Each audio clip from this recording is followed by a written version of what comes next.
கடற்கரை சாலை வடநெம்மேலியில் உள்ள கடல் நீரை குடிநீராக்கும் திட்டத்தினை 16வது நிதிக்குழுவினர் இன்று ஆய்வு மேற்கொண்டனர்.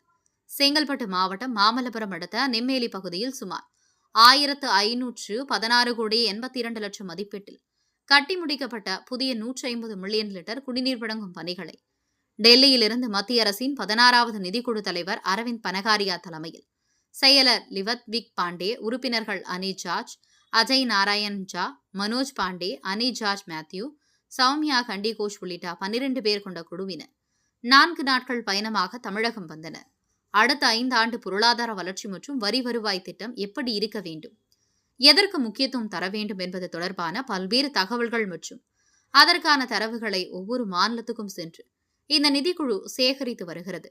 அதன் ஒரு பகுதியாக இன்று காலை மாமல்லபுரம் அடுத்த நெம்மேலியில் இயங்கி வரும் 150 மில்லியன் லிட்டர் கொள்ளளவு கொண்ட கடல் நீரை குடிநீராக்கும் ஆலையை அக்குழுவினர் ஆய்வு செய்து அதன் செயல்பாடுகள், உற்பத்தி, பயன்பாடு, வருவாய் உள்ளிட்ட முக்கிய விஷயங்களை அதிகாரிகளிடம் கேட்டறிந்தனர்.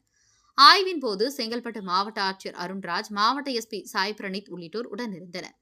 பின்னர் அங்கிருந்து புறப்பட்டு ஸ்ரீபெரும்புதூரில் அமைந்துள்ள ஏற்றுமதி தொழில் சார்ந்த நிறுவனங்களை பார்வையிட சென்றனர்.